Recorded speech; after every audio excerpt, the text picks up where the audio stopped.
Well, it's quite a cool story. I've learned to abbreviate it a little, but um, the it all started with, like you said, a check showing up in the mail, um, and from a company that generally does direct deposit.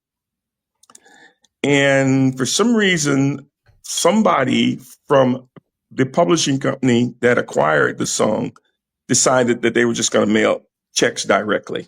Okay. No statement, nothing on the check about what it was for. All you knew that it was from a publishing company. And of course, I opened it up and it was huge. And my wife and I looked at it and we said, well, let's hold on to it for a while. So you get an explanation. You know, we don't want to go spend it or do something. And then somebody calls up and say, hey, we made a mistake. So that's set for about a week and a half. And then my phone rang Valentine's morning. And it's my daughter. She said, have you looked at your text? Which my daughter is a to the point person, but my daughter lingers. I'm thinking it's bad news. She said, have you looked at your text? I said, no. She says, look at your text and call me back. Right. So I scrolled down and I looked at the text and it said Love Train, right? Blah, blah, blah. And I said, well, Love Train. And I pushed it one more time and it said Silk Sonic, Love Train. Mm-hmm. And as I looked at it, I wasn't at that time a fan of Silk Sonics. I was a fan of Bruno Mars. Okay. But I didn't know very much about Silk Sonic other than the song Leave the Door Open. Mm-hmm. And when I hit the link and the music started, I listened for about 10 seconds and then I stopped it. And I ran out to the car and I put it on in the car and I let it play. I stopped it about almost halfway through and I forwarded it to Felton. And in the text, I said, have you heard this? And he took a while and he got back. He said, no. Who did this? I said, I don't know.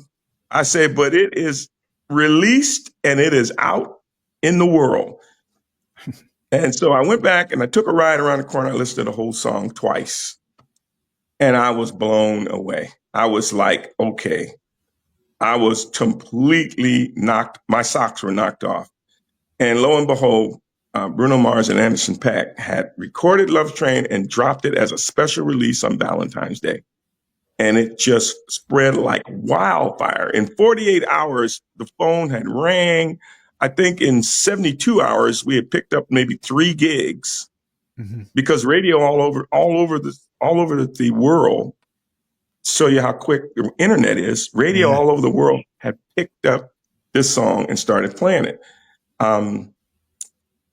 It was a great feeling, but it wasn't until the song was maybe out for about a month that we got a chance. Our publicist, Miss Tanya, hooked us up with a backstage meeting in Las Vegas with Silk Sonic. Wow. And we got a chance. We were there for about 4 days. It was during the Grammys to go backstage and meet with Bruno and Anderson. And it was the beginning of a roller coaster ride at that point. That was going to, as Shalimar say, it was a night to remember. Yeah. Wow. Yeah. They came backstage. They acted a fool. They came back. They acted like we were the stars. Well, yeah, they guys treated are. us like we were the superstars. Right. I mean, like, he comes in the room imitating me, and I'm whipping him off on the butt, like, get off that floor, get up. He's down on one knee. Anderson's back on the wall with his hands over his face, like, whoa, these guys are really here. Yeah. And we talked for a minute, and so finally, they had to go on stage, and so Bruno said, well, man, are you guys working? They weren't aware of they thought we just dropped in. I said, no, man, we've been working since day one. We've never stopped. I said, we're doing all kinds of gigs. He says, well, whatever you charging, double it. I say, yes, sir, I sure will. I said, we're about to really be working now, my brother. He said, that's cool. He said, well, let's take some pictures, right? Right. And we took pictures, and they go on stage, and I go to my seat. Felton goes to his seat, and our wives are with us.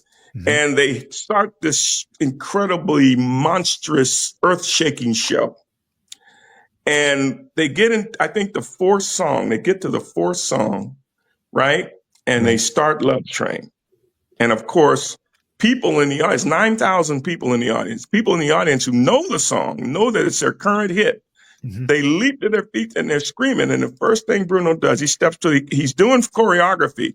And then he steps to the microphone, right? Obviously breaking with the choreography.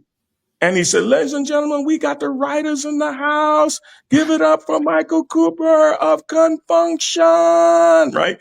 And at the time, I hadn't noticed he didn't say Felton, but Anderson picked it up a little later. Okay. And I'm standing on my feet. I'm looking at the stage, and they start singing the lyrics. They start singing the song, and the whole thing hit me. Mm-hmm. The whole thing hit me of exactly what had happened. And I had come full circle that this song that was never a single is now a single recorded by the biggest pop R&B artists in the world. And they were acknowledging us, and all eyes were on me while I'm standing there. And of course, I start bawling like a baby.